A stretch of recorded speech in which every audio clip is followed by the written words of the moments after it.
बिस्मिल्लाहिर्रहमानिर्रहीम। अस्सलाम वालेकुम। दोस्तों, रोज़ा अल्लाह की इबादत होने के साथ साथ सेहत के लिए बहुत फ़ायदेमंद होता है। रोज़ा रखने से जिस्म की सफाई होती है और बड़ी से बड़ी बीमारी भी ठीक हो जाती है, जैसे कि कब्ज़, शुगर और जो वज़न बढ़ने से परेशान हैं और लोगों को वज़न घटाने के लिए भी बहुत फ़ायदेमंद होता है। लेकिन ये सारे फ़ायदे तभी मिल सकते हैं जब आप रमज़ान के महीने में अपने खाने पीने का अच्छी तरह से ध्यान रखेंगे। रोज़ा रखने का जिस्मानी फ़ायदा हासिल करने के लिए आप सभी को ये मालूम होना बहुत ज़रूरी है कि रमज़ान के महीने में सहरी और इफ्तार के वक्त क्या खाएं और क्या ना खाएं।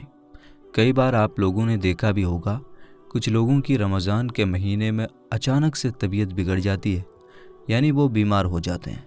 दरअसल उनके साथ रोज़ा रखने की वजह से ऐसा नहीं होता, बल्कि वो सहरी और इफ्तारी में अपने खाने पीने का ध्यान नहीं रखते। इस वजह से वो रमज़ान के महीने में बीमार हो जाते हैं। इसलिए आज की वीडियो में हम आपको बताएंगे 5 ऐसी चीज़ों के बारे में जिनको भूलकर भी रमज़ान के महीने में नहीं खाना चाहिए, और साथ में हम आपको 5 ऐसी चीज़ों के बारे में भी बताएंगे जिनको रमज़ान के महीने में हर इंसान को खाना चाहिए, क्योंकि इन चीज़ों को खाने से इंसान के जिस्म को बहुत फ़ायदा मिलता है और इंसान पूरे दिन अपने आप को तरोताज़ा महसूस करता है। इसलिए आज की ये वीडियो बहुत ही ख़ास है, आप इसको आखिर तक ज़रूर देखिए। दोस्तों, सबसे पहले हम आपको उन 5 चीज़ों के बारे में बताते हैं जिनको भूल कर भी आप रमज़ान के महीने में सहरी और इफ्तारी के वक्त ना खाएं, क्योंकि इनको खाने से इंसानी जिस्म को बहुत नुकसान पहुंचता है और देखते ही देखते इंसान बीमार तक हो जाता है। Number 5, cold drink. दोस्तों, कोल्ड ड्रिंक ना पिएं। याद रखें, अगर आप पूरे रमज़ान के महीने में तंदुरुस्त रहना चाहते हैं तो इफ्तार के वक्त कोल्ड ड्रिंक भूल कर भी ना पिएं, चाहे वो किसी भी ब्रांड का हो। हम किसी ब्रांड का यहाँ नाम नहीं लेना चाहते। कोल्ड ड्रिंक बिल्कुल ना पिएं। इनमें केमिकल और गैस की मात्रा बहुत ज़्यादा होती है और एक रोज़ेदार पूरे दिन भूखा रहने के बाद उसके जिस्म में पानी की काफ़ी कमी हो जाती है, डिहाइड्रेशन हो जाता है। ऐसे में अगर आप गैस वाले और केमिकल वाले कोल्ड ड्रिंक पिएंगे तो आपके जिस्म में ये जाकर वो काम करेगा जो एक जहर करता है, और इसके अलावा खाली पेट इनको पीने से बहुत ही ज़्यादा नुकसान पहुंचता है, क्योंकि इस वक्त गुर्दे को पानी की ज़रूरत होती है। अब ऐसे में आप लोगों ने पानी ना पिया और आप लोगों ने कोल्ड ड्रिंक पी ली तो ये आपके गुर्दों के ऊपर बुरा असर छोड़ेगा और रोज़ाना ऐसा करने से आपके गुर्दे डैमेज हो सकते हैं। इसलिए आप भूल कर भी इफ्तार के वक्त कोल्ड ड्रिंक ना पिएं। इसके अलावा आप नींबू पानी या फलों का जूस पी सकते हैं, ये आपके जिस्म को बहुत फ़ायदा पहुंचाएगा। नंबर 4, चाय। चाय बिल्कुल ना पिएं। दोस्तों, कुछ लोग चाय पीने के बड़े शौकीन होते हैं, दीवाने होते हैं, लेकिन चाय एक ऐसा स्लो पॉइजन है जो इंसान के जिस्म में बीमारियां लाने का काम अगर कोई चीज़ करती है तो वो ये चाय करती है। क्योंकि दोस्तों, चीनी यानी शुगर केमिकल से भरी हुई होती है और चाय बनाने में चीनी का इस्तेमाल होता ही है, और चाय की जो पत्तियां होती हैं उसके अंदर निकोटीन भी पाया जाता है जो सिगरेट और तंबाकू में पाया जाता है। चाय में कैफीन और टैनिन भी पाया जाता है। तो चाय को भी ना सहरी में पिया जाए ना इफ्तारी में पिया जाए, बल्कि चाय का जो ये मामला है इसको आप अपनी ज़िंदगी से हटा दें। चाय से होने वाली कुछ ऐसी बीमारियां हैं जैसे डिहाइड्रेशन, ब्लड प्रेशर, पेट से जुड़ी बीमारियां, सीने में जलन।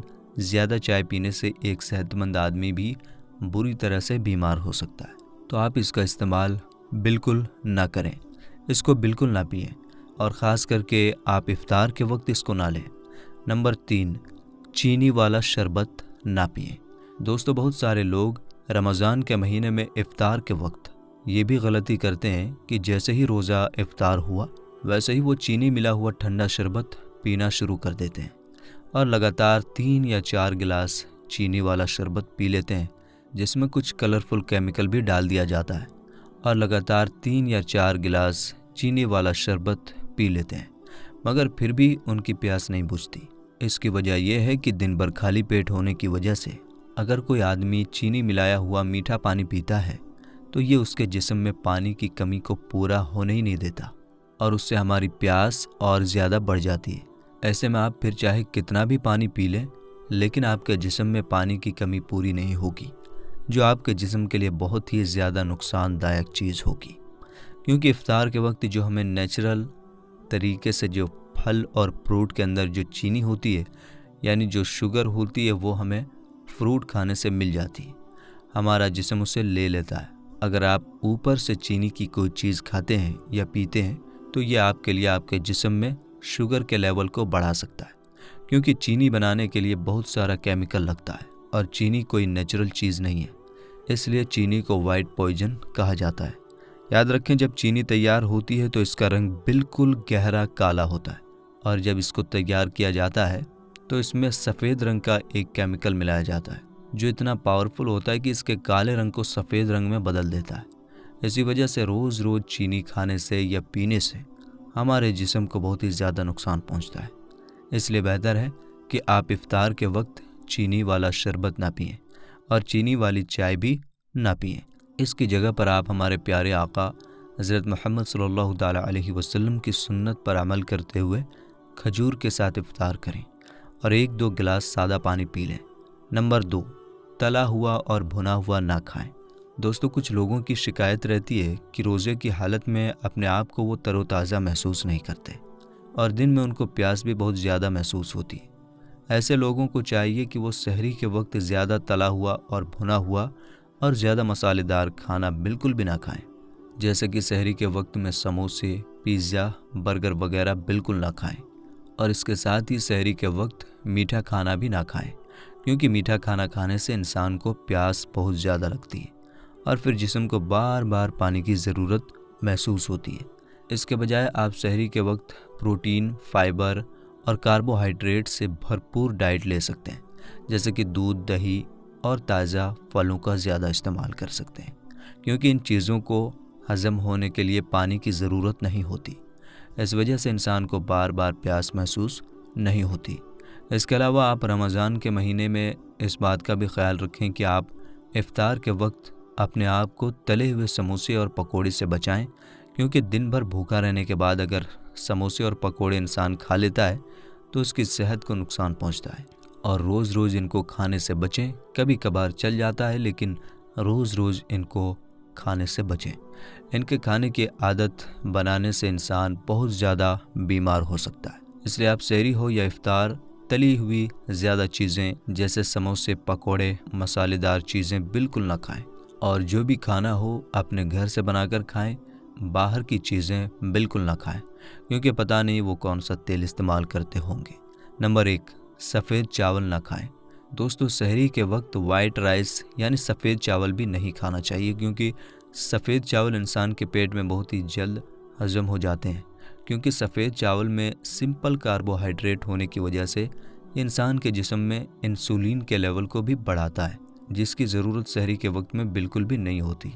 इसलिए याद रखें, सहरी के वक्त आप लोग सफ़ेद चावल को बिल्कुल ना खाएं, बल्कि इसकी जगह पर आप ब्राउन राइस को यानी ब्राउन चावल को या फिर चपाती खा लें, क्योंकि इनमें कार्बोहाइड्रेट होने के साथ साथ फाइबर भी बहुत ही ज़्यादा मिकदार में पाया जाता है। इसकी वजह से इंसान के जिस्म में ज़्यादा देर तक वो रुकता है, जिससे रोज़ेदार को भूख भी कम लगती है। मेरे दोस्तों, अब आपको 5 ऐसी चीज़ों के बारे में बताते हैं जिनको रमज़ान के महीने में हर इंसान को ज़रूर खाना चाहिए, क्योंकि इनको खाने से इंसान का पेट भरा भरा रहता है और भूख भी कम लगती है। नंबर 1, सेब, एप्पल। दोस्तों, पहली चीज़ है एप्पल यानी सेब। ज़्यादा वक्त पेट भरा हुआ रखने के लिए सेब बहुत ही अच्छी और सबसे बेहतरीन ग़िज़ा में से एक है, क्योंकि इसमें पानी और फाइबर भरपूर पाया जाता है। नंबर 2, जौ या ओटमील। दोस्तों, दूसरी चीज़ है जौ या ओटमील। सहरी के वक्त इसको भी खाने से पेट भरा भरा महसूस होता है, क्योंकि इसमें कॉम्प्लेक्स कार्बोहाइड्रेट भरपूर मिकदार में पाया जाता है, जिसको पचने में बहुत ही ज़्यादा वक्त लगता है। ये इंसानी जिस्म में ताकत के लिए बल को बनाए रखता है। इसके अलावा ब्लड शुगर और इंसुलिन के लेवल को भी मेंटेन रखता है, जिससे शरीर में फैट भी जमा नहीं होता। नंबर 3, खट्टे फल। दोस्तों, रमज़ान के महीने में भी खट्टे फल ज़रूर खाने चाहिए, जैसे कि नारंगी, अमरूद, नींबू, अंगूर, संतरा और इसके अलावा पपीता जैसे फलों में भी विटामिन और फाइबर भरपूर पाया जाता है। इन फलों में पानी की मिकदार बहुत ज़्यादा होती है, जिसमें पेट भरा भरा महसूस होता है। नंबर 4, हरी और पत्तेदार सब्जियां। दोस्तों, हरी और पत्तेदार सब्जियों में कैलोरी की मिकदार बहुत ही कम होती है। इसके अलावा इन हरी सब्जियों में विटामिन, फाइबर, मिनरल्स भरपूर होते हैं। इसकी वजह से ये पेट भरा हुआ रखने में मदद करती है। इसलिए रमज़ान में भी हरी सब्जियों को ज़्यादा से ज़्यादा इस्तेमाल करना चाहिए। नंबर 5, दूध और दही। दोस्तों, लो फैट डेयरी प्रोडक्ट्स जैसे कि दही, छाछ, लस्सी, दूध, इनमें भी भरपूर मिकदार में कैल्शियम पाया जाता है जो फैट सेल्स को ब्रेक करने में मदद करता है। इसके अलावा कैल्शियम की काफ़ी मिकदार फैट के लिए ज़िम्मेदार हार्मोन को बढ़ाने से भी रोकता है। इसलिए रमज़ान के महीने में दूध और दही का भी इस्तेमाल ज़्यादा से ज़्यादा करना चाहिए। मेरे दोस्तों, आज की इस वीडियो में बस इतना ही। हम उम्मीद करते हैं कि ये वीडियो आपके लिए फ़ायदेमंद साबित होगी इंशाअल्लाह। तो आप इस वीडियो को और भी लोगों तक पहुंचाएं। मिलेंगे इंशाअल्लाह ताला अगली वीडियो में। अस्सलाम वालेकुम, अल्लाह हाफिज़।